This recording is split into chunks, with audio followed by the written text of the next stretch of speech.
Izin memperkenalkan diri, saya dengan Ike Yunidar Pranawati, jabatan saat ini Analis Sumber Daya Manusia Aparatur Ahli Muda pada bagian organisasi Sekretariat Daerah Kabupaten Banyumas. Nggih. Izin menyampaikan materi untuk hari ini terkait kelembagaan perangkat daerah pada pemerintah Kabupaten Banyumas. Terkait dengan arahan Presiden, reformasi struktural yang di daerah terdampak adalah adanya penyederhanaan birokrasi. Penyederhanaan birokrasi kemarin terkait dengan struktur kelembagaan di daerah. Nggih. Akibat dari reformasi birokrasi itu kemarin ada penyederhanaan eselonisasi. Birokrasi menjadi dua level yang kemudian digantikan dengan jabatan fungsional yang lebih mengedepankan jabatan terkait keahlian dan kompetensi. Jadi teman-teman saat ini P3K di jabatan fungsional. Karena apa? Di situ mengedepankan keahlian dan kompetensi. Yang terjadi kemudian di daerah adalah penataan struktural. Ada beberapa jabatan eselon 4 yang kemudian disederhanakan dan dialihkan ke jabatan fungsional gitu. Untuk yang teman-teman di dinas badan pasti sangat eh, terdampak. Kemudian kalau untuk di dinas pendidikan juga ada 3 jabatan kasih yang hilang kemudian menjadi jabatan fungsional.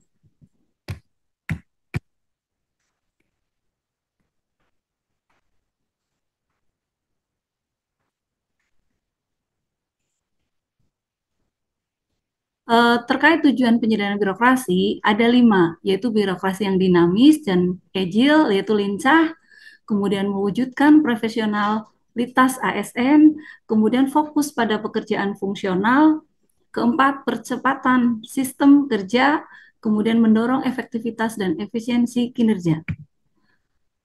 Mandat dari reformasi struktural pada perangkat daerah adalah perangkat daerah yang pelaksanaan tugas dan fungsinya telah dapat dilaksanakan oleh kelompok jabatan fungsional, menghapus unit organisasi yang tugas dan fungsionalnya telah tergantikan secara penuh oleh kelompok jabatan fungsional.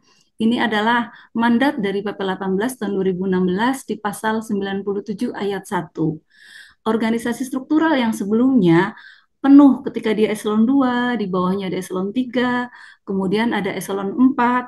Saat ini di bawah eselon 3 di 26 perangkat daerah hanya ada jabatan fungsional dan jabatan pelaksana. Organisasi perangkat daerah dibangun dengan mengoptimalkan keahlian dan kompetensi jabatan fungsional. Kemudian perubahan struktur organisasi dan tata kerja. Yang tadi disampaikan sebelumnya, di struktur lama eselon 2, di bawahnya itu kan ada eselon 3, jabatan administrator, kemudian eselon 4, jabatan pengawas, kemudian ada kelompok jabatan fungsional. Saat ini struktur yang baru ada eselon 2 disebut JPT Pratama, ada eselon 3, kemudian di bawahnya langsung kelompok jabatan fungsional. Di beberapa tempat memang ada yang masih ada eselon 4. Kalau yang kemarin disederhanakan yang di bawah sekretaris di beberapa perangkat daerah tetap meninggalkan jabatan Kasubag Umpek dan jabatan Kasubag Keuangan karena yang disederhanakan hanya di jabatan Kasubag Program menjadi perencana. Tahapan penyederhanaan birokrasi yang sesuai dengan mandat dari pemerintah pusat ada 3 tahap. Pertama, penyederhanaan struktur. Berdasarkan Peraturan Menpan RB Nomor 25 Tahun 2021 dan telah dilaksanakan pada 26 perangkat daerah di Kabupaten Banyumas, mengecualikan pada Satuan Polisi Pamong Praja dan pada Dinas Perhubungan. Kenapa? Karena mandatoris pemerintahan dari pemerintah pusat jelas untuk perangkat daerah yang melaksanakan urusan perhubungan dan urusan ketentraman dan ketertiban umum di bawah Kabid tetap ada Kasih atau Kasubid eselon 4-nya 2-2. Dan saat ini kondisinya seperti itu. Jadi memang tidak ada penyederhanaan birokrasi di 2 perangkat daerah itu. Tahap kedua adalah penyetaraan jabatan. Dari 26 perangkat daerah itu, kemudian berdasarkan Permenpan nomor 17 tahun 2021 telah dilantik 232 pejabat fungsional yang tersebar di 26 perangkat daerah. Sebenarnya hasil rekomendasi penyederhanaan struktur ada 237 jabatan eselon 4 yang disederhanakan. Tapi kenapa ada 5? Lah 5 ini yang berkurang, kenapa tidak dilantik? Karena 5 kursi yang disederhanakan saat pelantikan ternyata kosong. Tidak ada pemangku jabatannya. Karena saat itu ada yang pensiun, kemudian ada yang tugas belajar, kemudian ada yang dipindahkan ke jabatan lain. Jadi saat itu kosong 5 jabatan. Tahap 3 yang sekarang masih sedang berproses adalah tahapan penyesuaian mekanisme kerja. Saat ini sedang proses koreksi terhadap peraturan Bupati tentang mekanisme kerja, sistem kerja, berdasarkan amanat Permenpan nomor 7 tahun 2022 tentang sistem kerja pada instansi pemerintah untuk penyederhanaan birokrasi. Mekanisme kerja seperti apa yang sedang digodok, sedang diproses, nantinya dalam pelaksanaan tugas dan fungsi, khususnya mungkin teman-teman di luar guru, akan sangat berpengaruh. Jadi dari struktural terendah, membagi tugas ke bawahnya berdasarkan tim kerja. Nanti dibentuk tim kerja.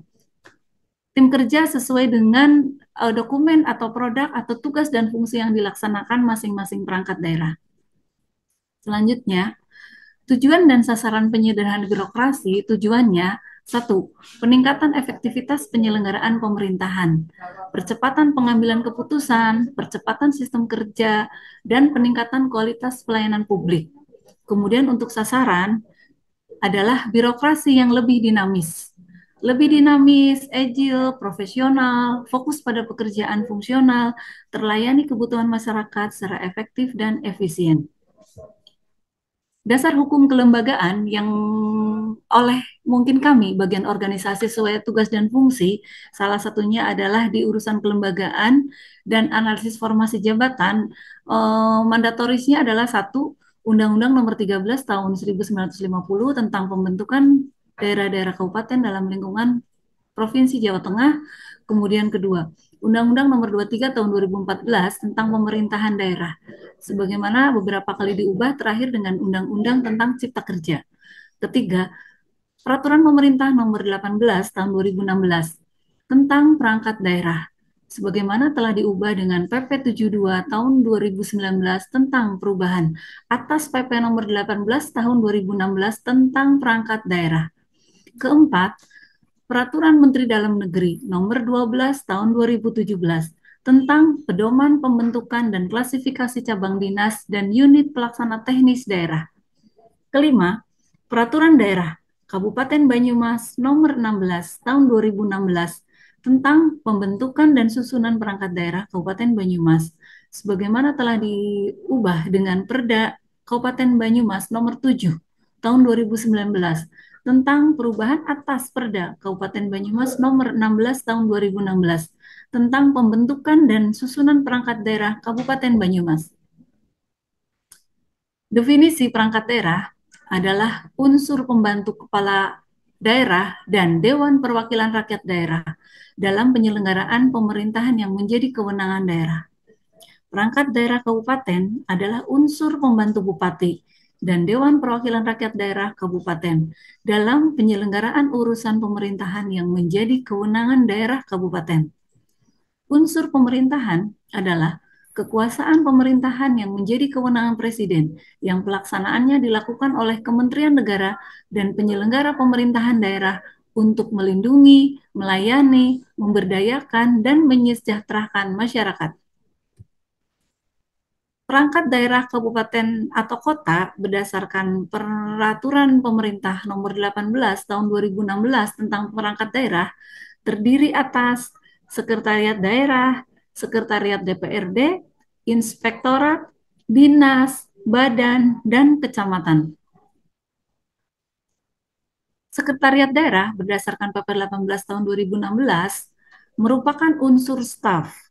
Sekretariat daerah dipimpin oleh sekretaris daerah dan bertanggung jawab kepada bupati. Sekretariat daerah mempunyai tugas membantu bupati dalam penyelenggaraan kebijakan dan pengordinasian administratif terhadap pelaksanaan tugas perangkat daerah serta pelayanan administratif. Sekretariat daerah dalam melaksanakan tugas dan kewajiban menyelenggarakan fungsi pengoordinasian penyusunan kebijakan daerah, pengoordinasian pelaksanaan tugas satuan kerja perangkat daerah, pemantauan dan evaluasi pelaksanaan kebijakan daerah, pelayanan administratif dan pembinaan aparatur sipil negara pada instansi pemerintah, dan pelaksanaan tugas lain yang diberikan oleh Bupati terkait tugas dan fungsinya. Sekretariat daerah pada Kabupaten Banyumas merupakan tipe A. Jadi, berdasarkan amanat PP 18, di situ ada 3 tipe klasifikasi sekretariat daerah. Ada tipe A, tipe B, dan tipe C. Kebetulan hasil fasilitasi dengan Kemendagri, kemudian disahkan oleh Provinsi, Kabupaten Banyumas sekretariat daerahnya tipe A. Di situ hasil tipologi dan pemetaannya mewadahi pelaksanaan fungsi dengan beban besar, beban kerja besar. Susunan organisasi sekretariat daerah terdiri atas 3 asisten dan 9 bagian. Kebetulan masing-masing asisten terdiri dari 3 bagian. Ada jabatan fungsional dan staf ahli bupati. Untuk pertama, asisten pemerintahan dan kesejahteraan rakyat terdiri dari bagian pemerintahan, bagian kesejahteraan rakyat, bagian hukum. Untuk asisten perekonomian dan pembangunan terdiri dari bagian perekonomian dan sumber daya alam, bagian administrasi pembangunan, dan ketiga, bagian layanan pengadaan barang dan jasa. Yang ketiga, asisten administrasi umum terdiri dari bagian organisasi, bagian umum, bagian protokol, dan komunikasi pimpinan. Sekretariat DPRD. Sekretariat DPRD, mohon maaf ini tadi mendadak saya tambahkan, belum saya perbaiki nggih. Ini judulnya Sekretariat DPRD. Sekretariat DPRD merupakan unsur pelayanan administrasi dan pemberian dukungan terhadap tugas dan fungsi DPRD Kabupaten. Sekretariat DPRD dipimpin oleh Sekretaris DPRD yang mempunyai tugasnya secara teknis operasional berada di bawah dan bertanggung jawab kepada pimpinan DPRD dan secara administratif bertanggung jawab kepada Bupati melalui Sekretaris Daerah.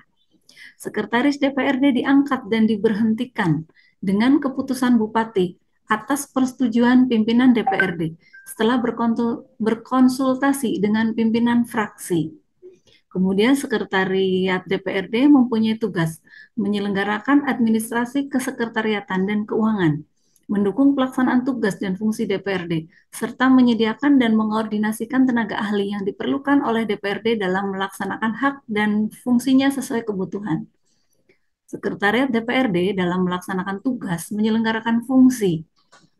Pertama, penyelenggaraan administrasi kesekretariatan DPRD. Kedua, penyelenggaraan administrasi keuangan DPRD. Ketiga, fasilitasi penyelenggaraan rapat DPRD. Dan keempat, penyediaan dan pengoordinasian tenaga ahli yang diperlukan oleh DPRD. Mohon maaf, ini banyak yang tipe, nanti saya perbaiki lagi nggih untuk kemudian saya share. Inspektorat Daerah. Inspektorat Daerah merupakan unsur pengawas penyelenggaraan pemerintahan daerah. Inspektorat Daerah dipimpin oleh inspektur. Inspektorat Daerah dalam melaksanakan tugasnya bertanggung jawab kepada Bupati melalui Sekretaris Daerah. Inspektorat Daerah mempunyai tugas membantu Bupati membina dan mengawasi pelaksanaan urusan pemerintahan yang menjadi kewenangan daerah dan tugas pembantuan oleh perangkat daerah. Inspektorat Daerah dalam melaksanakan tugas menyelenggarakan fungsi A. Perumusan kebijakan teknis bidang pengawasan dan fasilitasi pengawasan. B. Pelaksanaan pengawasan internal terhadap kinerja dan keuangan melalui audit, review, evaluasi, pemantauan, dan kegiatan pengawasan. Pengawasan lainnya. C. Pelaksanaan pengawasan untuk tujuan tertentu atas penugasan Bupati. D. Penyusunan laporan hasil pengawasan. E. Pelaksanaan administrasi Inspektorat Kabupaten. Dan F. Pelaksanaan fungsi lain yang diberikan oleh Bupati terkait tugas dan fungsinya. Dinas Daerah. Dinas Daerah merupakan unsur pelaksana urusan yang menjadi kewenangan daerah. Sebagian besar teman-teman di sini kan berasal dari dinas, nggih. Kalau guru otomatis link ke atasnya dinas pendidikan, nggih. Kemudian ada mungkin dari dinas lingkungan hidup, dinas sosial ataupun dinas lainnya. Berarti termasuk bagian dari ini, dinas daerah. Dinas daerah dipimpin oleh kepala dinas yang berkedudukan di bawah berkedudukan bertanggung jawab pada bupati melalui sekretaris daerah. Dinas daerah dalam melaksanakan tugasnya bertanggung jawab pada bupati melalui sekretaris daerah. Dinas daerah mempunyai tugas membantu bupati melaksanakan urusan pemerintahan yang menjadi kewenangan daerah dan tugas pembantuan yang diberikan kepada kabupaten. Dinas daerah dalam melaksanakan tugas menyelenggarakan fungsi A. Perumusan kebijakan sesuai dengan lingkup tugasnya. B. Pelaksanaan kebijakan sesuai dengan lingkup tugasnya. C. Pelaksanaan evaluasi dan pelaporan sesuai dengan lingkup tugasnya. D. Pelaksanaan administrasi dinas sesuai dengan lingkup tugasnya. Dan E. Pelaksanaan fungsi lain yang diberikan oleh bupati terkait dengan tugas dan fungsinya. Badan daerah. Badan daerah merupakan unsur penunjang urusan pemerintahan yang menjadi kewenangan kabupaten. Badan daerah dipimpin oleh kepala badan daerah kabupaten yang berkedudukan di bawah dan bertanggung jawab pada bupati melalui sekretaris daerah. Badan daerah mempunyai tugas membantu bupati dalam melaksanakan fungsi penunjang urusan pemerintahan yang menjadi kewenangan daerah. Badan daerah dalam melaksanakan tugas menyelenggarakan fungsi A. Penyusunan kebijakan teknis sesuai dengan lingkup tugasnya. B. Pelaksanaan tugas dukungan teknis sesuai dengan lingkup tugasnya. C. Pemantauan, evaluasi, dan pelaporan pelaksanaan tugas dukungan teknis sesuai dengan lingkup tugasnya. D. Pembinaan teknis penyelenggaraan fungsi-fungsi penunjang urusan pemerintahan daerah sesuai dengan lingkup tugasnya. Dan E. Pelaksanaan fungsi lain yang diberikan oleh bupati terkait dengan tugas dan fungsinya. Kecamatan. Kenapa kecamatan perlu disebutkan? Karena kecamatan merupakan salah satu perangkat daerah. Kecamatan dibentuk dalam rangka meningkatkan koordinasi penyelenggaraan pemerintahan, pelayanan publik, dan pemberdayaan masyarakat atau pemberdayaan desa dan kelurahan. Kecamatan dipimpin oleh camat atau sebutan lain, berkedudukan di bawah bupati, berkedudukan dan bertanggung jawab pada bupati melalui sekretaris daerah. Camat mempunyai tugas menyelenggarakan urusan pemerintahan umum, kemudian B. Mengkoordinasikan kegiatan pemberdayaan masyarakat, yang C. Mengkoordinasikan upaya penyelenggaraan ketentraman dan ketertiban umum, yang D. Mengkoordinasikan penerapan dan penegakan perda dan peraturan bupati, yang E. Mengkoordinasikan pemeliharaan prasarana dan sarana pelayanan umum, F. Mengkoordinasikan penyelenggaraan kegiatan pemerintahan yang dilakukan oleh perangkat daerah di tingkat kecamatan. G. Membina dan mengawasi penyelenggaraan kegiatan desa atau sebutan lain dan atau kelurahan. H. Melaksanakan urusan pemerintahan yang menjadi kewenangan kabupaten yang tidak dilaksanakan oleh unit kerja perangkat daerah yang ada di kecamatan. Dan I. Melaksanakan tugas lain yang diperintahkan oleh peraturan perundang-undangan. Perangkat daerah di Kabupaten Banyumas, berdasarkan dari PP 18 tersebut, kemudian dilakukan pemetaan. Dan saat 2016, diadakan validasi dan fasilitasi juga oleh Kemendagri. Jadi berdasarkan Perda Kabupaten Banyumas nomor 7 tahun 2019 tentang perubahan atas Perda Kabupaten Banyumas nomor 16 tahun 2016 tentang pembentukan dan susunan perangkat daerah Kabupaten Banyumas, perangkat daerah di Kabupaten Banyumas terdiri dari 28 perangkat daerah yang masing-masing jenisnya 1. Sekretariat daerah, 2. Sekretariat DPRD, 3. Inspektorat daerah, 4. Dinas pendidikan, 5. Dinas kesehatan, 6. Dinas pekerjaan umum, 7. Dinas perumahan dan kawasan permukiman, 8. Dinas sosial dan pemberdayaan masyarakat dan desa, 9. Dinas tenaga kerja, koperasi dan usaha kecil dan menengah, 10. Dinas Pengendalian Penduduk dan Keluarga Berencana, Pemberdayaan Perempuan dan Pelindungan Anak, atau singkatannya DPPKB P3A. Ini terlalu panjang nih Bapak dan Ibu, jadi memang kebiasaan disingkat, terkadang ketika sudah disingkat, ditanya kepanjangannya, lupa lagi gitu. 11. Dinas Pertanian dan Ketahanan Pangan. 12. Dinas Pertanian dan Peternakan. 13. Dinas Kependudukan dan Pencatatan Sipil. 14. Dinas Lingkungan Hidup. 15. Dinas Komunikasi dan Informatika. 16. Dinas Perindustrian dan Perdagangan.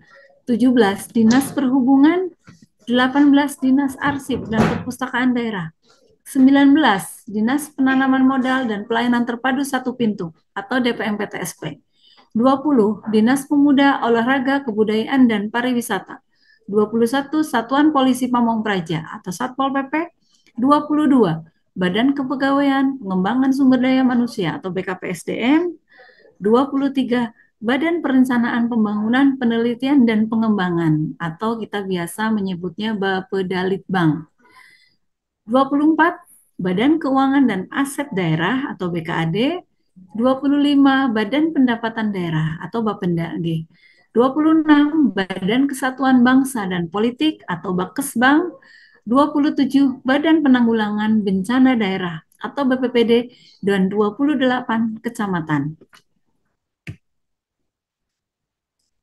Perangkat daerah di Kabupaten Banyumas. Kabupaten Banyumas, kecamatan ini. Kabupaten Banyumas dengan luas wilayah 1.335,30 km persegi terdiri dari 27 kecamatan, 30 kelurahan, dan 301 desa. Kecamatan di Kabupaten Banyumas adalah sebagai berikut. 1.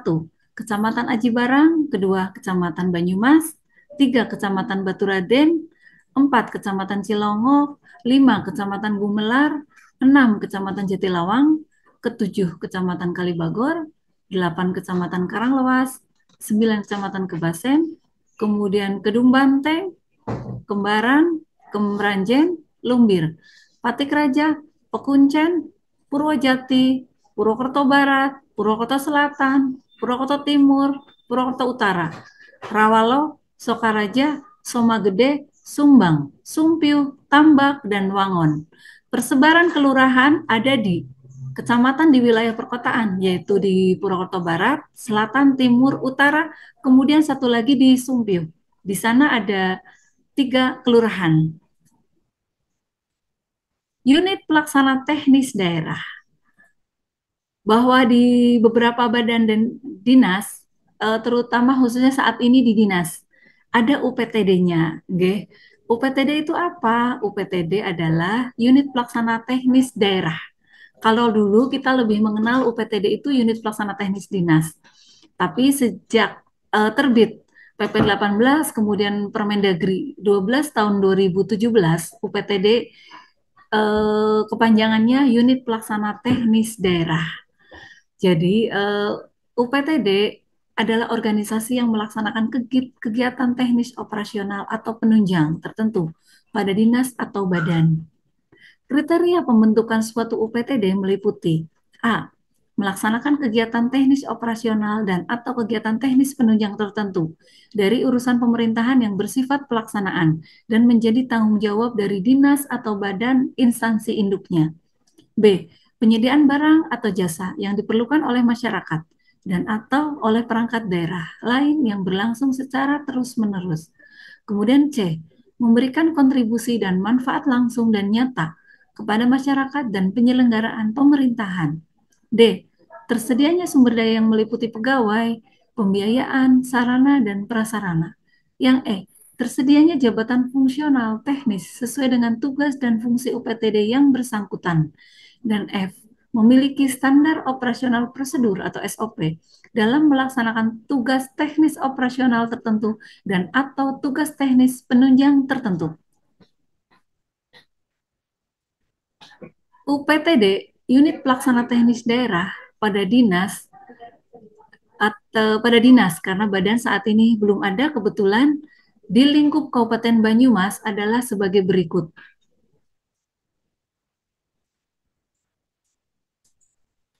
1. Pada Dinas Kesehatan.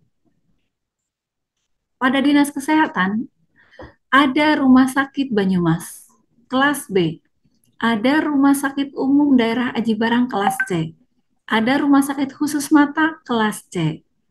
Jadi izin menyampaikan berdasarkan PP 18 2016 sebagaimana diubah dengan PP 72 tahun 2019 menyebutkan bahwa perangkat daerah yang melaksanakan urusan kesehatan dapat dibentuk UPTD, kemudian unit organisasi bersifat fungsional, dan unit organisasi bersifat khusus.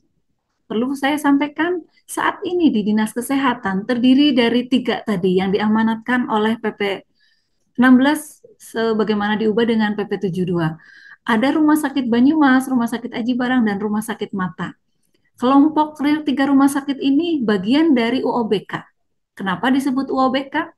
Unit organisasi bersifat khusus, karena secara kelembagaannya adalah UPTD di bawah Dinas Kesehatan, namun memiliki otonomi dalam 3 hal. Satu, pengelolaan kepegawaian. Kedua, pengelolaan barang milik daerah. Dan ketiga, pengelolaan keuangan. Kemudian ada UOBF, Unit Organisasi Bersifat Fungsional, yaitu Puskesmas. Saat ini di Kabupaten Banyumas ada 40 puskesmas. Juga di Dinas Kesehatan memiliki saat ini tiga, empat UPTD yang terdiri dari satu, Laboratorium Kesehatan kelas A, kedua, Unit Perbekalan Alat Kesehatan dan Farmasi kelas A, kemudian ketiga, Klinik Utama Paru Masyarakat kelas A, dan keempat, Klinik Pratama Ibu dan Anak Kartini kelas A. Pada Dinas Pekerjaan Umum, ada beberapa UPTD. A. Pemelihara UPTD, Pemeliharaan Jalan dan Irigasi Wilayah Aji Barang. B. Pemeliharaan Jalan dan Irigasi Wilayah Banyumas. C. Pemeliharaan Jalan dan Irigasi Wilayah Jatilawang. E. Pemeliharaan Jalan dan Irigasi Wilayah Purwokerto. F. Pemeliharaan Jalan dan Irigasi Wilayah Sokaraja. G. Pemeliharaan Jalan dan Irigasi Wilayah Sumpiuh. Serta H. Laboratorium Konstruksi dan Peralatan. Pada Dinas Lingkungan Hidup, ada beberapa UPTD. A. Unit Pengelola Kebersihan dan Pertamanan Wilayah Aji Barang. B. Unit Pengelola Kebersihan dan Pertamanan Wilayah Banyumas. C. Unit Pengelola Kebersihan dan Pertamanan Wilayah Purwokerto. D. Unit Pengelola Kebersihan dan Pertamanan Wilayah Kembaran. E. Unit Pengelola Kebersihan dan Pertamanan Wilayah Sumpiuh. F. Unit Pengelola Kebersihan dan Pertamanan Wilayah Wangon. G. Tempat Pengelolaan Sampah Terpadu. Dan H. Laboratorium Lingkungan Hidup. 4. Pada Dinas Perikanan dan Peternakan ada 4 UPTD. A. UPTD Pengembangan Budidaya Air Tawar. B. Rumah Potong Hewan. C. Rumah Kesehatan Hewan. Dan D. Pembibitan Ternak dan Hijau Pakan Ternak. 5. Dinas Perindustrian dan Perdagangan. Ada 4 UPTD. A. Pasar Wilayah Banyumas Barat. B. Pasar Wilayah Banyumas Timur. C. Pasar Wilayah Purwokerto 1. D. Pasar Wilayah Purwokerto 2. Pada Dinpora Budpar atau Dinas Pemuda Olahraga Kebudayaan dan Pariwisata ada 3 UPTD. A. Lokawisata Baturaden. B. Lokawisata Purwomas. C. Pengelola Sarana dan Prasarana Olahraga Gor Satria. Perlu kami informasikan lagi bahwa salah satu PTD ini sudah dalam pengelolaan keuangannya sudah BLUD, yaitu di Lokal Wisata Baturaden, yang membawahi beberapa objek wisata antara lain yang Lokal Wisata Baturaden, kemudian Menara, Madang Maning Pak, Mas Kumambang, kemudian Taman Botani, satu lagi saya lupa. Tapi masing-masing UPTD membawahi beberapa lokal wisata. Kemudian 7, Dinas Perhubungan. Pada Dinas Perhubungan ada 2 UPTD. Pertama, pengelola sarana dan prasarana perhubungan kelas A. B. Pengujian kendaraan bermotor kelas A. 8. Berarti ada 2 UPTD. 8. Pada Dinas Perumahan dan Pemukiman ada 1 UPTD, yaitu pengelolaan air limbah domestik. 9. Satuan Polisi Pamong Praja ada 1 UPTD, yaitu pemadam kebakaran dan penyelamatan. 10. Dinas Tenaga Kerja Koperasi dan UKM ada 1 UPTD, Balai Latihan Kerja. 11. Pada DPPKB P3A ada 1 UPTD, yaitu Unit Perlindungan Perempuan dan Anak. 12. Pada Dinas Pertanian dan Ketahanan Pangan ada 1 UPTD, yaitu Balai Benih Pertanian. Kemudian pada Dinas Pendidikan sebenarnya ada Perbub Unit Pelaksana Teknis Daerah dalam bentuk satuan pendidikan. Satuan pendidikan ini terdiri atas 2, satuan pendidikan non-formal dan satuan pendidikan formal. Untuk satuan pendidikan formal terdiri dari sanggar kegiatan belajar. Ada 3 sanggar kegiatan belajar di Kabupaten Banyumas. Kemudian ada satuan pendidikan formal yang terdiri atas TK negeri, ada 6 TK negeri saat ini. Kemungkinan tahun depan ada penambahan yang di Sumping, kalau tidak salah surat belum masuk ke kami untuk dikaji. Yang C, Satuan Pendidikan Formal dalam bentuk SD negeri. Saat ini ada 754 SD negeri, yang keempat Satuan Pendidikan Formal dalam bentuk SMP. Saat ini ada 71 SMP. Yang terbaru kemarin pembentukan SMP Negeri 10 Purwokerto.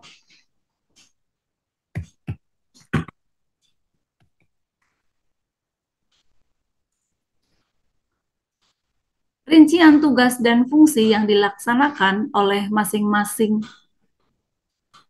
perangkat daerah tertuang dalam peraturan Bupati tentang organisasi dan tata kerja. Contoh, pada Dinas Pendidikan ada Perbub nomor berapa terakhir tahun 2021 tentang organisasi dan tata kerja pada Dinas Pendidikan. Mohon untuk kami sampaikan kembali bahwa turunan dari Perbub Organisasi dan Tata Kerja Dinas Pendidikan kemarin telah terbit Perbub 45 tahun 2000 Perbub 45 tahun 2023 tentang UPTD yang tadi saya sampaikan. Ada satuan pendidikan formal, kemudian non formal. Pada Dinas Pendidikan pun ada Perbub terkait Korwilcam, Koordinator Wilayah Kecamatan, karena Korwilcam secara kelembagaan bukan lagi struktural, tapi merupakan fungsi mengkoordinasikan, khususnya di level pendidikan formal SMP dan SD dan TK. Kemudian rincian tugas jabatan, baik jabatan pimpinan tinggi, jabatan administrasi, yang terdiri dari jabatan administrator, jabatan pengawas, dan jabatan pelaksana, tertuang dalam dokumen Peraturan Bupati Nomor 31 Tahun 2023 tentang analisis jabatan dan analisis beban kerja pada perangkat daerah. Sedangkan rincian tugas jabatan fungsional tertuang mempedomani pada Peraturan Menteri Pendayagunaan dan Aparatur Negara dan Reformasi Birokrasi tentang jabatan fungsionalnya masing-masing. Jadi kalau di sini ada jabatan fungsional guru, mempedomaninya satu, Permenpan tentang jabatan fungsional guru dan angka kreditnya. Bapak dan Ibu guru pasti lebih paham, G, Permenpan berapa tentang guru. Kalau tidak salah, saya coba mencari di Google, G, di Mbah Google, saya menemukan Permenpan nomor 16 tahun 2009 tentang JF guru dan angka kreditnya. Apakah itu sudah ada Permenpan baru, sudah ada revisi, ataupun sudah dicabut? Mungkin rekan-rekan atau Bapak dan Ibu dari guru lebih paham. Nanti kita bisa sharing untuk teman-teman jabatan fungsional. Baik dari tadi Dinsos, ada DLH, nanti jabatan fungsionalnya apa? Monggo, mempedomani dari Permenpan masing-masing jabatan fungsional terkait rincian tugas jabatannya. Nggih. Kemudian hasil analisis jabatan dan analisis beban kerja dituangkan dalam SK kebutuhan dan SK peta jabatan. Bapak dan Ibu perlu paham dan mungkin mencari tahu rincian tugas jabatannya karena apa. Nanti terkait dengan saat ini ada dari BKNG, aplikasi e-kinerja. Kemudian kami juga kemarin terlibat juga dalam aplikasi BKN juga yang dikoordinir oleh BKPSDM terkait aplikasi SIASN, Sistem Informasi Aparatur Sipil Negara. Katanya itu ke depan akan menggantikan yang aplikasi MySAPK. Jadi tidak ada, semuanya nanti menggunakan yang SIASN. Jadi itu beberapa mungkin informasi yang bisa saya sampaikan. Kurang lebihnya mohon maaf. Intinya Bapak dan Ibu dengan masing-masing jabatan fungsionalnya saat ini pasti sudah mumpuni, sudah paham apa yang harus dilakukan, nggih. Karena kalau P3K kan tidak ada masa percobaan seperti PNS. Kalau PNS kan ada CPNS. Di calon itu ada masa percobaan. Kalau teman-teman P3K kan langsung go, nggih, langsung ready dengan jabatan fungsionalnya 100%. Mungkin itu sedikit informasi atau yang bisa saya sampaikan. Kurang lebihnya mohon maaf apabila ada tadi kata-kata atau ada kesalahan penulisan, nggih. Nanti saya perbaiki, nanti saya share. Wabillahi taufiq wal hidayah. Wassalamualaikum warahmatullahi wabarakatuh. Oke, jadi materi pada kesempatan hari ini saya akan menyampaikan terkait budaya kerja ASN dalam pencapaian kinerja organisasi. Oke,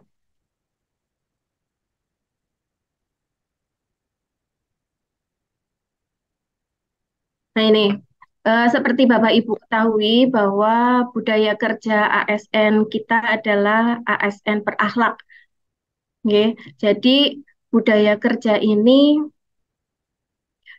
semuanya sama di Pemda di seluruh Indonesia. Ya, jadi eh, tidak ada perbedaan budaya kerja yang ada di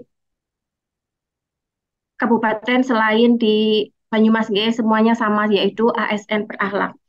Latar belakang kenapa ditetapkannya budaya kerja ASN berakhlak yaitu pada saat itu sebagian ASN merasa aman. Jadi saya sih aman sampai pensiun di kementerian, lembaga, daerah tempat saya bekerja tidak bakal bubar. Nah ini nggih, jadi mindsetnya ASN dulu itu seperti ini. Kemudian dari mindset seperti itu maka akan didapat birokrasi yang kurang profesional. Ya, jadi ASN-nya merasa tidak akan dipecat, tidak akan bubar organisasinya, maka menyebabkan birokrasinya yang kurang profesional. Kemudian menjadikan bekerja secukupnya saja, nggak usah terlalu ngoyo, yang penting ada sampingan atau koneksi. Ya, jadi ini mindset ASN pada saat sebelum ada ASN budaya kerja berakhlak.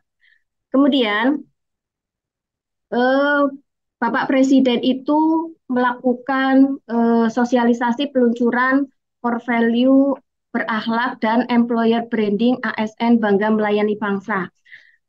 Ini dilaksanakan pada tahun 2021 yaitu Juli, tanggal 27 Juli tahun 2021. Yaitu peluncuran core value berakhlak dan employer branding ASN Bangga Melayani Bangsa. Eh, Selanjutnya, harapannya apa dengan adanya ASN berakhlak? Yaitu keberlangsungan karir ditentukan oleh kinerja dan kapasitas saya. Ya, yang tadinya merasa tidak akan bubar organisasinya, kemudian merubah mindsetnya menjadi bahwa kita harus berkinerja sesuai dengan kapasitasnya. Selanjutnya apa? Yang diharapkan adalah birokrasi yang profesional. Ya, setelah profesional, maka dia akan berusaha untuk berkinerja baik dan belajar keras untuk meningkatkan kapasitasnya. Ini, ya, jadi mindset ASN-nya seharusnya berubah dari yang dulu. Kalau ASN itu harusnya dilayani, sekarang seharusnya kita adalah pelayan masyarakat. Ya, kita bertugas. Kalau Bapak Ibu guru berarti yang dilayani adalah siswa, peserta didiknya. Ya, untuk yang ada di puskesmas, nakes, di rumah sakit yang dilayani adalah pasiennya. Jadi kita sebagai pelayan masyarakat. Apa itu core value berakhlak? Oke, berakhlak itu ada kepanjangannya itu terdiri dari yang bernya itu berorientasi pelayanan. Jadi di sini mempunyai komitmen memberikan pelayanan prima demi kepuasan masyarakat. Kemudian A-nya itu akuntabel, bertanggung jawab atas kepercayaan diberikan, kemudian kompeten, terus belajar dan mengembangkan kapabilitas. Selanjutnya untuk hanya adalah harmonis, berarti peduli dan menghargai perbedaan. Selanjutnya L-nya adalah loyal, berdedikasi dan mengutamakan kepentingan bangsa dan negara. Adaptif itu berinovasi dan antusias dalam menyelenggarakan atau menghadapi perubahan. Yang terakhir ada kolaboratif, yaitu membangun kerjasama yang sinergis. Ya, jadi yang terakhir ada kolaboratif. Ini kepanjangan dari berakhlak. Jadi ada berorientasi pelayanan, akuntabel, kompeten, harmonis, loyal, adaptif, kolaboratif. Oke.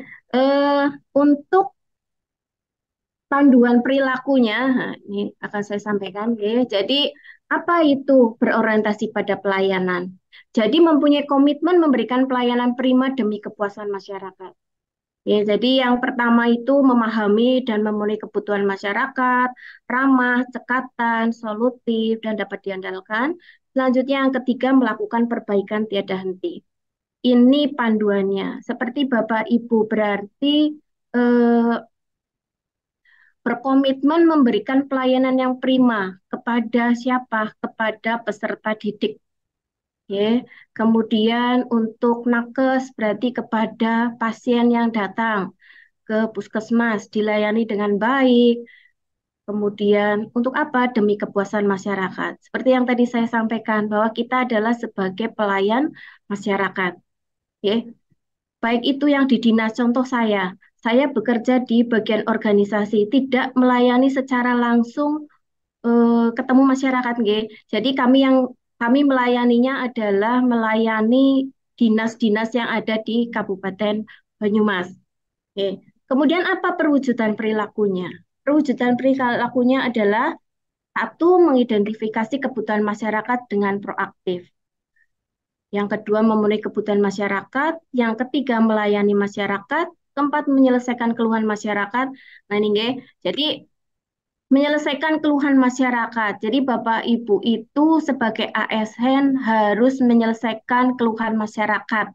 Tidak terus ada keluhan masyarakat dibiarkan saja, tidak diselesaikan. Jadi sebagai ASN yaitu melayani masyarakat berarti harus memberikan pelayanan yang baik termasuk itu keluhan masyarakat. Kemudian selanjutnya menuntaskan semua pekerjaan, mengucapkan salam, menyediakan informasi yang aktual dan akurat, melayani dengan standar yang sama. Ya, jadi tidak boleh membedakan. Mungkin karena masih saudara dibedakan dengan orang lain yang bukan saudara gitu. Ya. Jadi harus ada pelayanan yang standar. Kemudian memperbaiki tata kelola layanan, menindaklanjuti setiap kritik dan saran, melakukan branchmaking untuk mendapatkan wawasan. Nah ini perwujudan eh, dari perilaku berorientasi pada pelayanan. Selanjutnya, apa itu akuntabel? Yang kedua itu akuntabel, yaitu mengemban amanat dan kepercayaan yang diberikan dengan penuh tanggung jawab. Bapak Ibu diberi kepercayaan, diberi amanat sebagai ASN, itu dilaksanakan dengan penuh tanggung jawab. Seharusnya dilaksanakan dengan penuh tanggung jawab. Panduan perilakunya apa? Melaksanakan tugas dengan jujur, bertanggung jawab, cermat, disiplin, dan berintegritas tinggi. Yang kedua, menggunakan kekayaan dan barang milik negara secara bertanggung jawab, efektif, dan efisien. Yang ketiga, tidak menyalahgunakan kewenangan jabatan. Nah, ini akuntabel. Di seorang ASN itu diwajibkan untuk jujur, bertanggung jawab, cermat, disiplin, dan berintegritas tinggi. Kemudian perwujudan perilakunya apa? Yang pertama memenuhi janji, yang selanjutnya melaksanakan pekerjaan sesuai dengan prosedur, yang ketiga bertanggung jawab, keempat menolak segala gratifikasi, korupsi, kolusi, dan nepotisme, selanjutnya memanfaatkan fasilitas PMN sesuai dengan peruntukannya, kemudian mencari alternatif cara penggunaan sarana prasarana, mengutamakan kepentingan masyarakat, dan mengambil keputusan dengan objektif. Ini yang bersentuhan dengan ASN, menolak dengan bentuk gratifikasi, korupsi, kolusi, dan nepotisme. Ini yang kadang masih ada budaya ini di masyarakat kita. Kadang butuh kita sebagai ASN datang ke rumah membawa bingkisan, nah, itu sudah termasuk gratifikasi. Oke, mau memasukkan putra-putrinya ke sekolah membawa kiriman gitu, ya. Jadi itu bentuk suatu bentuk gratifikasi. Oke, jadi itu untuk akuntabel. Selanjutnya kompeten. Kompeten apa itu? Yaitu meningkatkan kompetensi diri dengan terus belajar. Oke, jadi ASN itu berkewajiban meningkatkan kompetensi diri dengan terus belajar. Kegiatan hari ini pun adalah bentuk dalam peningkatan kompetensi diri, ya, dengan terus belajar. Panduannya apa? Meningkatkan kompetensi diri untuk menjawab tantangan yang selalu berubah. Ya, sekarang anak-anak itu semakin pintar yang dihadapi, nggih, teknologi semakin canggih. Nah, kita harus mau nggak mau untuk beradaptasi, nggih, dengan perubahan yang ada. Kemudian membantu orang lain belajar. Tiga, melaksanakan tugas dengan kualitas terbaik. Perwujudan perilakunya adalah meningkatkan kapasitas dan kompetensi diri, bertukar pikiran dan berdiskusi, belajar secara mandiri maupun kolaboratif, memberikan kesempatan orang lain untuk menyampaikan pendapat, membagikan pengetahuan dan pengalaman melalui diskusi, menyusun rencana kerja, melaksanakan rencana kerja, menjalankan seluruh peraturan manajemen ASN yang berlaku, mengevaluasi peningkatan kinerja, dan menyelesaikan masalah secara komprehensif dan tuntas. Nah, ini, diharapkan kita itu sering berdiskusi dengan rekan kerja, dengan atasan. Karena apa? Dengan kita berdiskusi, maka akan meningkatkan kompetensi diri dan membuat kita untuk terus belajar. Bukan berarti kalau kita bertanya kepada teman sejawat atau kepada atasan terus kita eh, dirasa bodoh gitu, nggih. Tidak, tapi seharusnya itu untuk meningkatkan pengetahuan kita, wawasan kita. Dengan berdiskusi itu dapat meningkatkan pengetahuan kita dan wawasan. Yaitu kompeten. Selanjutnya adalah yaitu harmonis. Apa itu harmonis? Yaitu menghargai dan bertoleransi dengan perbedaan. Perilakunya apa? Panduannya menghargai setiap orang apapun latar belakangnya. Yang kedua yaitu suka menolong orang lain. Yang ketiga membangun lingkungan kerja yang kondusif. Ini. Jadi ini panduan perilakunya bagi setiap ASN. Ya. Perwujudan perilakunya apa? Berlaku adil, menjaga hubungan yang baik, menghormati gagasan, membantu orang lain dengan responsif, memberikan solusi, menyelesaikan konflik, berinteraksi dengan rekan kerja, atasan, dan bawahan dengan sopan, menghindari diskusi yang fokus pada perbedaan sara. Nah, ini untuk menciptakan situasi yang harmonis. Jadi kita berkewajiban untuk menciptakan situasi yang harmonis di lingkungan tempat kita bekerja. Sekarang kalau Bapak Ibu lingkungan tempat bekerjanya tidak harmonis gitu, gimana mau bekerja dengan baik kalau lingkungannya saja sudah tidak mendukung, tidak harmonis. Nah ini, jadi diharapkan semua eh, pegawai di unit kerja tersebut ya mempunyai perilaku yang mendukung adanya keharmonisan. Nih, kemudian eh, loyal. Loyal itu adalah berdedikasi tinggi terhadap kepentingan bangsa dan negara. Panduannya dalam berperilaku yaitu memegang teguh Pancasila, Undang-Undang Dasar 1945, setia kepada NKRI, serta pemerintahan yang sah. Yang kedua, menjaga nama baik sesama ASN, pemimpin instansi dan negara. Yang ketiga, menjaga rahasia jabatan dan negara. Perwujudan perilakunya apa? Menghindari tindakan, ucapan, perbuatan yang menjurus pada radikalisme. Kemudian menyebarkan informasi yang tidak mendukung keutuhan NKRI, mencegah situasi yang mengancam keutuhan NKRI, bersikap dan berperilaku yang melindungi nama baik serta cara instansi dan citra instansi, melaksanakan keputusan pimpinan, menyebarkan informasi positif, menyimpan informasi rahasia, membagikan informasi rahasia kepada pihak yang berwenang, kemudian mencegah situasi yang mengancam rahasia jabatan. Nah, ini loyal. Loyal itu termasuk di dalamnya adalah menjaga rahasia. Rahasia baik rahasia terkait dengan informasi rahasia yang terkait dengan yang ada di unit kerja Bapak Ibu nggih. Tapi dalam artian rahasia ini rahasia yang bukan untuk melakukan kecurangan nggih Bapak Ibu. Jadi rahasia ASN tentang pemimpin instansi dan negara yang tidak perlu disebarluaskan kepada masyarakat. Ya, jadi kerahasiaan di tempat kerja itu pun menjadi tugas dari seorang ASN. Kemudian tidak dianjurkan menyebarkan informasi yang negatif. Kadang Bapak Ibu mungkin mendapatkan informasi kita tidak tahu itu kejelasan dari informasi tersebut. Tapi jadi seharusnya Bapak Ibu mencari dulu keakuratan dari informasi tersebut. Jangan cepat menyebarkan informasi-informasi yang belum pasti, belum jelas. Jadi ini harus diperhatikan, karena sekarang teknologi luar biasa. Ada kejadian di pagi hari, siang hari sudah tersebar. Jadi sangat cepat adanya penyebaran informasi. Selanjutnya ada adaptif. Apa itu adaptif? Yaitu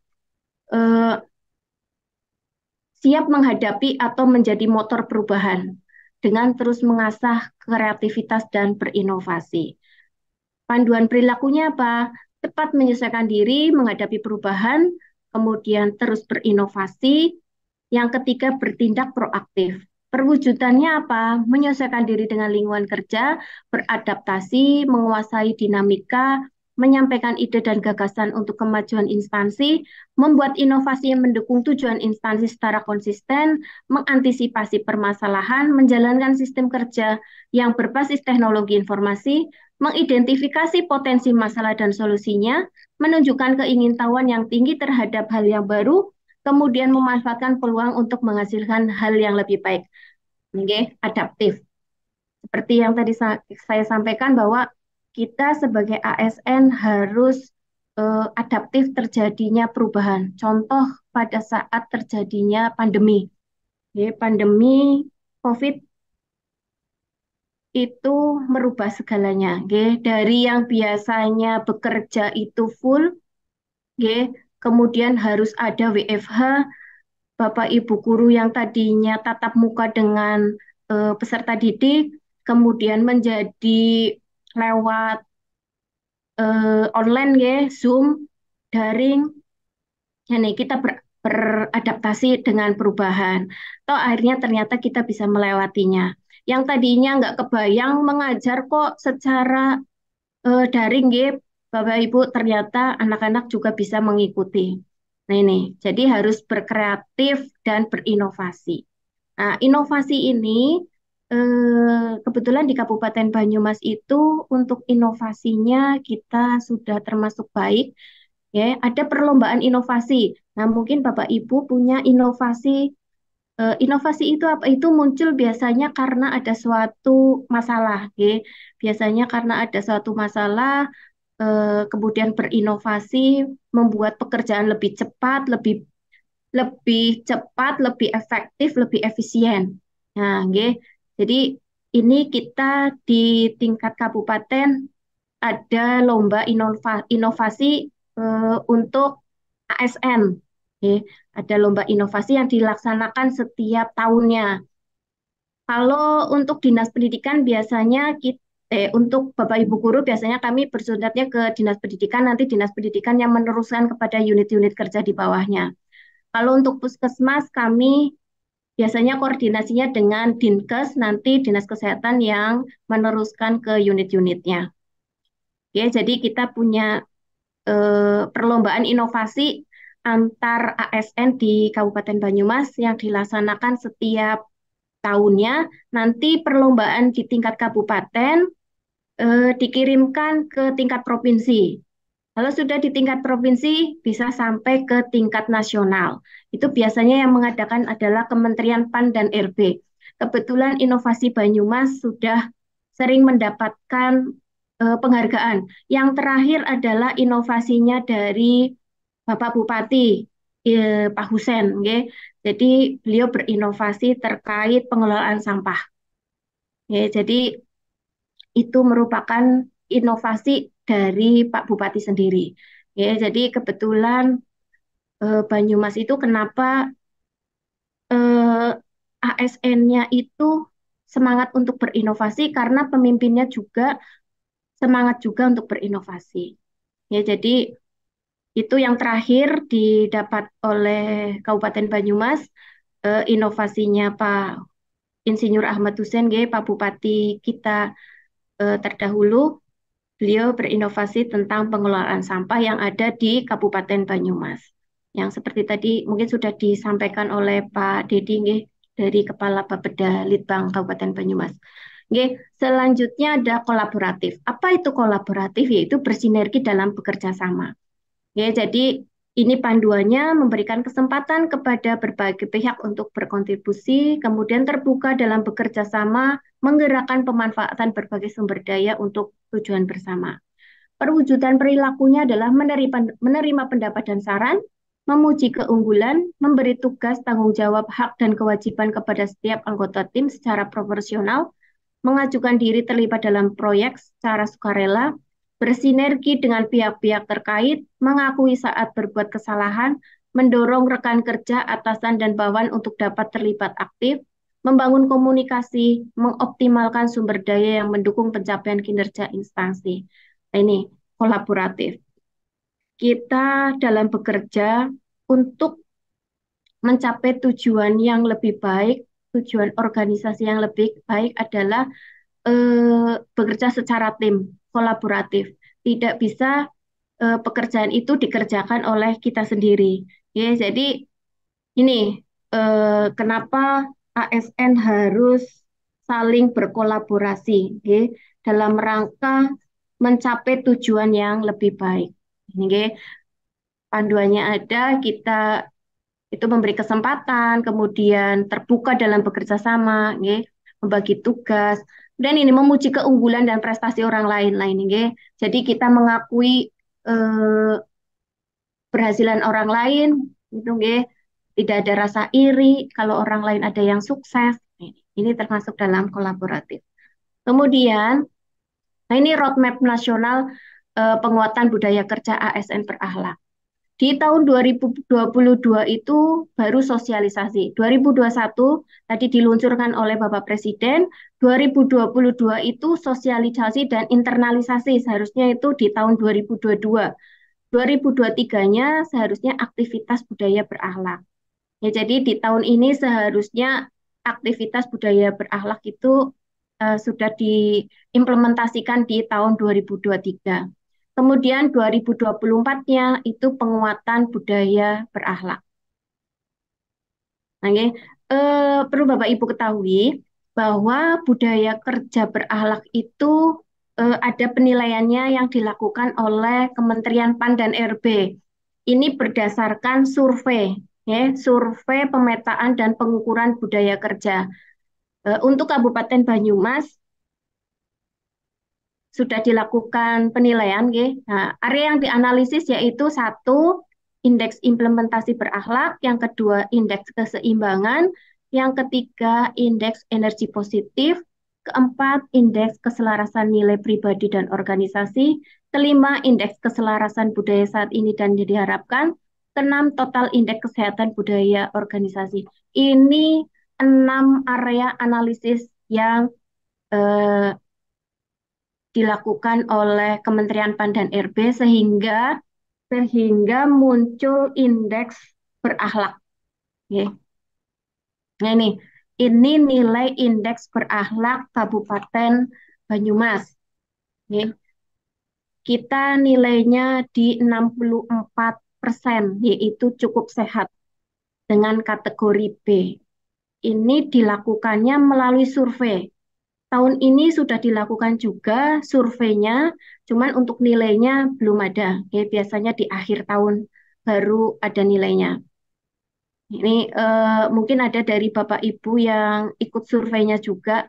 Ya, jadi kami bersurat kepada seluruh seluruh dinas badan yang ada di Kabupaten Banyumas bahwa untuk ASN-nya mengisi survei. Nah, ini dari Dinas Pendidikan atau Dinas Kesehatan sampai kepada Bapak Ibu apa enggak ini eh, nggak tahu ini Bapak Ibu mengisi juga atau enggak. Oke, jadi ini surveinya. Hasil survei indeks implementasi berakhlak tahun 2022 yang dilakukan oleh 2.521 responden. Nah, ini. Oke.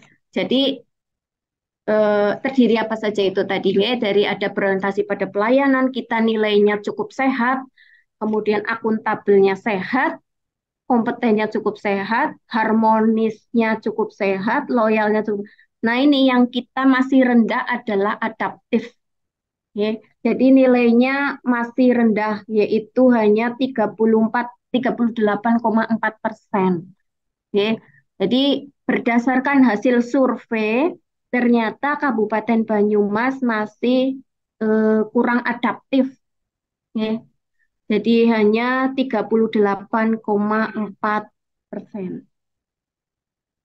Selanjutnya, kesimpulan dari hasil survei dan pengukuran budaya kerja ASN, maka eh, pemerintah Kabupaten Banyumas tahun 2022 77,2% yaitu dengan kategori sehat, yaitu kategori A. Ya, nilainya dari mana saja? Yang 77,2 itu dari indeks implementasi berakhlak, indeks keseimbangan fokus, indeks energi positif, indeks keselarasan nilai pribadi dan organisasi saat ini, kemudian indeks keselarasan budaya kerja saat ini dengan budaya yang diharapkan.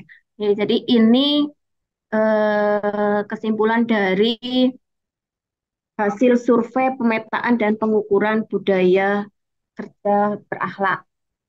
Nah, ini ada 7 tahapan dalam penguatan budaya kerja ASN berakhlak, yaitu yang pertama internalisasi. Ya, seperti saya tadi sampaikan bahwa internalisasi. Internalisasi ini seharusnya ada komitmen dari pimpinan, sosialisasi dan internalisasi itu sendiri. Oke, jadi pada saat pimpinan kita berkomitmen untuk melaksanakan budaya kerja yang berakhlak, saya yakin bawahannya, stafnya pasti akan mengikuti pimpinannya. Ya, seperti Bapak Ibu di tempat kerja. Kalau pimpinannya berkomitmen, eh, contoh misal dalam ini berangkat ke tempat kerja, nggih, beliau berangkatnya kasik. Nah, itu akan memberikan efek yang positif kepada bawahannya. Ya, jadi bawahannya pun akan meniru apa yang dilakukan oleh pimpinan. Ya, jadi ini komitmen pimpinan. Kemudian ada penyelarasan sistem, selanjutnya pengukuran baseline. Nah, ini pengukuran indeks berakhlaknya, nggih. Kemudian keempat, penyusunan dan implementasi agenda perubahan. Yang kelima, pemantauan dan evaluasi.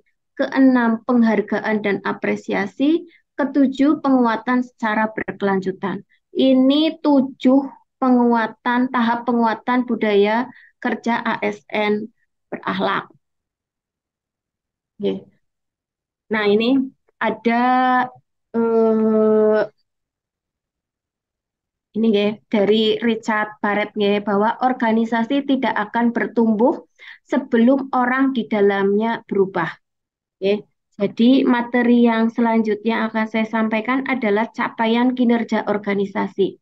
Gimana tujuan organisasi akan tercapai kalau orang-orang di dalamnya pun tidak bersama-sama untuk mewujudkannya.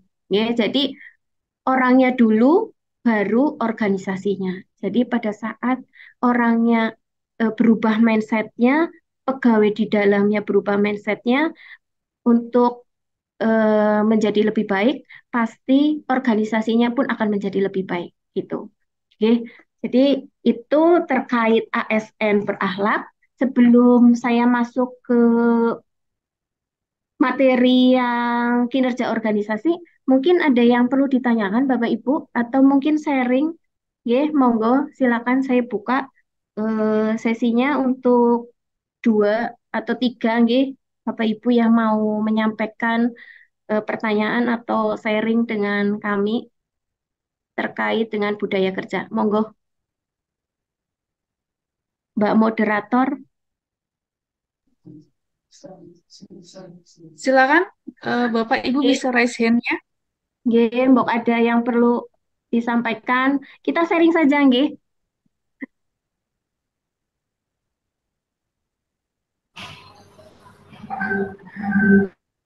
Silakan Bapak Ahmad Nawawi Mustafa.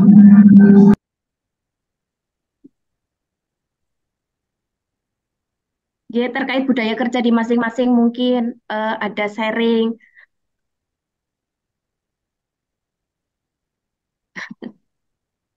Monggo Atau Bapak Ibu. nggih, kalau nggak ada saya lanjutkan, Mbak. Oh, iya, baik. Mbak Ten, nggih, saya lanjutkan nggih. Iya, baik, Bu. Nggih, selanjutnya itu tadi program budaya kerja nggih. Dengan adanya budaya kerja, maka untuk meningkatkan kinerja. Nggih. Apa itu kinerja dan kerja? Nah ini, nggih.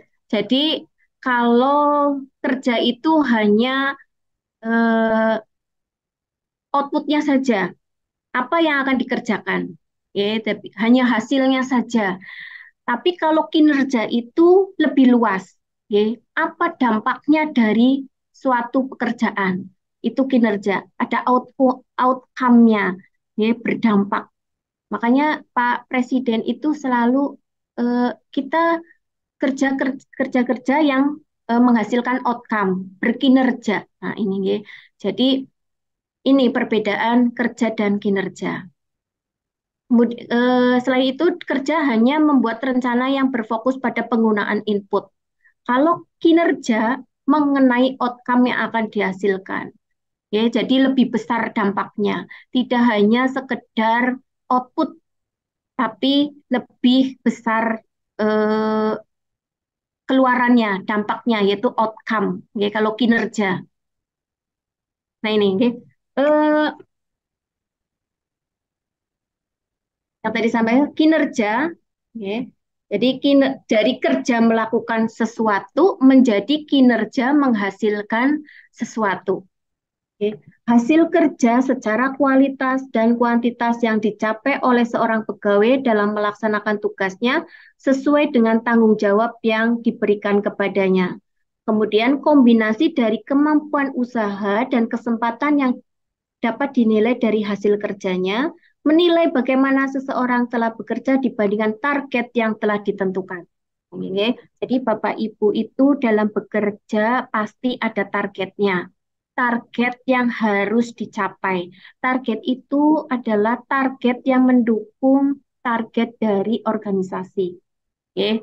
Jadi target yang mendukung pencapaian kinerja organisasi itu di breakdown kepada pegawai yang ada di unit kerja tersebut yang dilaksanakan kemudian dalam mendukung suatu capaian organisasi. Nah ini nggih. Suatu kinerja organisasi itu adalah kerja tim. Nggak mungkin itu dilaksanakan oleh individu. Ya, jadi harus ada kerja tim. Ya, dari kemampuan individu kemudian dikolaborasi jadi kerja tim, kemudian menjadi kinerja. Pengukuran kinerja organisasi itu berdasarkan indikator kinerja utama. Ya, jadi indikator kinerja utama organisasi itu diturunkan dari visi misi kepala daerah. Dari Bapak Bupati punya visi misi. Itu visi misinya diselesaikan oleh masing-masing dinas. Ada yang bocor nopo nggih? Di mute dulu nggih Bapak Ibu. Ya, jadi dari kemudian menjadi indikator kinerja utama ya dari visi misinya Pak Bupati. Jadi kita sebagai ASN Kabupaten Banyumas bekerja itu dalam rangka mendukung visi misi Bupati Banyumas. Ya, Bupati Banyumas itu punya visi dan misi. Nah, itu menyelesaikannya bagaimana dengan visi misi itu? Yaitu diselesaikan oleh kita yang ada di dalam unit kerja yang ada di Pemkab Banyumas. Ya, setiap organisasi pemerintah Kabupaten Banyumas itu ada indikator kinerja utama, di mana indikator itu ada ukurannya, ada targetnya. Ya, tidak mungkin bekerja tidak ada target. Ya, Bapak Ibu, kalau bekerja tanpa target itu nanti hasilnya tidak terukur, ya, tidak jelas. Ya, makanya setiap bekerja itu harus ada targetnya. Nah ini yang tadi saya sampaikan, ada visi misi.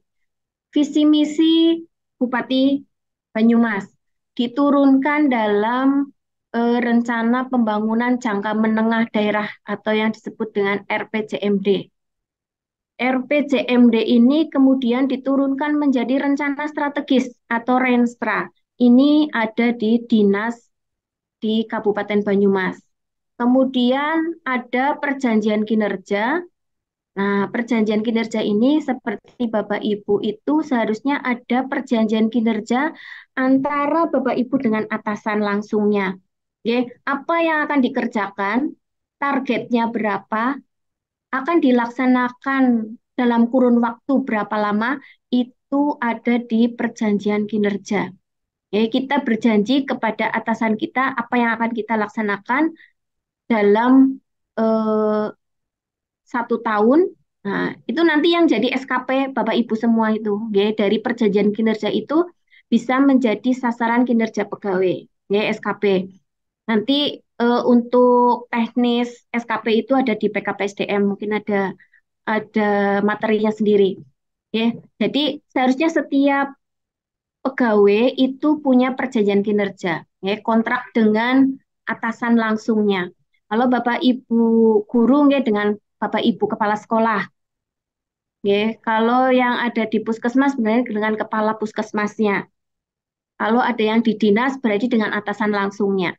Ini perjanjian kinerja. Kita berjanji dalam 1 tahun akan melaksanakan pekerjaan apa, dengan targetnya berapa, dalam kurun waktunya berapa lama yang akan kita selesaikan. Sama seperti SKP. Ya. Nah, ini diukurnya setiap tahun. Sama dengan SKP. Ini ya. Penilaian kinerja. Jadi kalau yang penilaian kinerja organisasi, kami kalau di Kabupaten Banyumas itu ada penilaian sistem akuntabilitas kinerja instansi pemerintah, yaitu atau SAKIP. Ya. Itu kalau kinerja organisasi. Kalau kinerja individu, Bapak Ibu, itu SKP. Nah, kalau di kami bagian organisasi itu terkait dengan kinerja organisasinya. Kalau yang SKP itu nanti dikoordinir oleh PKPSDM. Ini perlu Bapak Ibu ketahui bahwa nilai SAKIP Kabupaten Banyumas itu dari tahun 2017 sampai dengan tahun 2022 itu selalu mengalami kenaikan. Ya. Jadi ini menunjukkan bahwa sistem akuntabilitas di Kabupaten Banyumas itu semakin tahun semakin baik. Yang tadi saya sampaikan itu, berdasarkan hasil surveinya aja kita akuntabilitasnya itu sehat, karena salah satunya ini contohnya nilai evaluasi SAKIP Banyumas itu mengalami kenaikan dari tahun 2017 sampai tahun 2022. Bahkan di tahun 2019, Kabupaten Banyumas itu menempati urutan pertama di Jawa Tengah. Dari 35 kabupaten kota di Jawa Tengah, Kabupaten Banyumas itu menempati urutan pertama. Begitu juga, jadi penilaiannya itu selain sistem akuntabilitas kinerja, kemudian ada penilaian reformasi birokrasi. Ya, reformasi birokrasinya juga menempati urutan pertama yaitu pada tahun 2022. Ya, dari 35 kabupaten kota kita ranking pertama. Nah, itu untuk Sakip dan RB. Sekedar untuk informasi ke Bapak Ibu nggih. Jadi karena Sakip dan RB ini bukan hanya dihasilkan dari bagian organisasi nggih, tapi oleh semua dinas pegawai di seluruh Kabupaten Banyumas. Ini.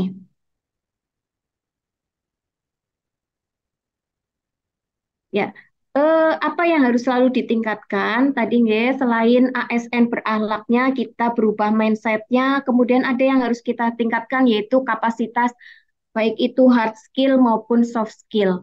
Kemudian inovasi dan kreativitas. Selanjutnya ada motivasi diri. Ya, jadi harus selalu meningkatkan baik itu hard skill maupun soft skill.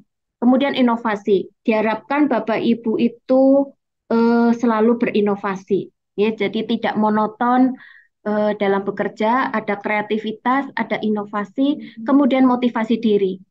Ya, pada saat seorang ASN tidak ada motivasi diri dalam bekerja, pasti dia tidak akan memberikan hasil yang baik, yang memuaskan. Ya, jadi diharapkan yang selalu ditingkatkan adalah ini 3. Selain itu, kompetensi soft skill apa yang dibutuhkan? Nah, ini kompetensinya. Kemampuan memecahkan masalah kompleks, berpikir kritis dan kreatif, manajemen manusia, kemampuan berkoordinasi, negosiasi dan konektivitas, orientasi pelayanan, cepat membuat keputusan, kecerdasan emosional, sosial, spiritual, dan moral. Ini soft skill yang dibutuhkan oleh seorang ASN. Ini mungkin tidak ada di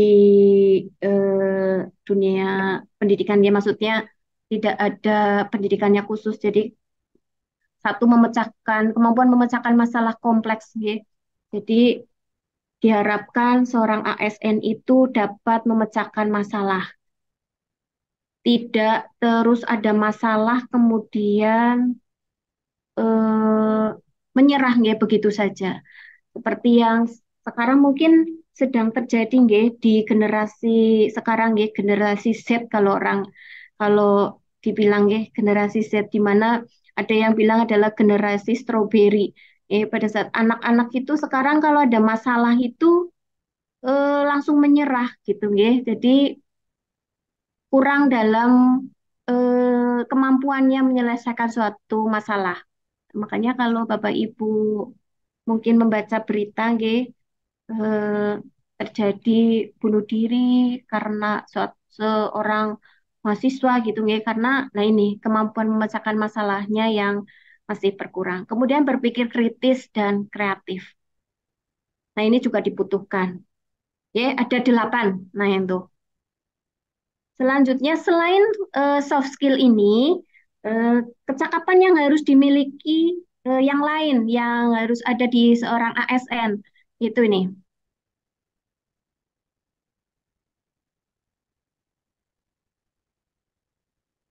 Ya, ada loyal, totalitas, netral, militan, profesional. Ya, jadi loyal udah kita bahas di atas tadi, ya, yang berakhlak, kemudian totalitas. Dalam bekerja itu diusahakan secara total, ya, tidak apa ya, karena nggak ada bayaran untuk lembur, jadi makanya tidak totalitas, ya. Tapi seorang ASN itu kita sudah diberi haknya kita, kemudian kita harus memberikan kewajibannya kita sebagai ASN. Kemudian netral. Seorang ASN pun harus netral. Ya, yang sekarang itu apalagi mau pilkada, Bapak Ibu, diusahakan netralitas seorang ASN, hati-hati dalam berkomunikasi menggunakan sosial media. Nah, Karena sekarang banyak yang melihat, nggih. Jadi hati-hati, netralitas netralitas ASN. Nanti akan diterangkan mungkin lebih jauh lagi terkait netralitas ASN itu dari PKPSDM. Kemudian ada militan, yaitu yang siap berjuang, bertempur, nggih.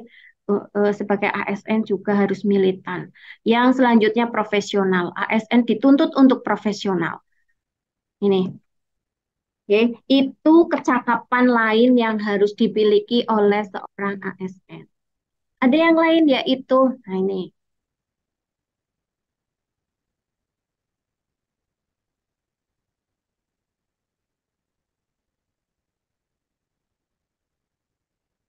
ya.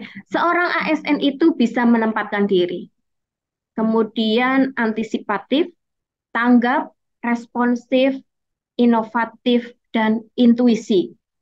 Ya. Jadi ini kecakapan lain yang harus dimiliki oleh seorang ASN.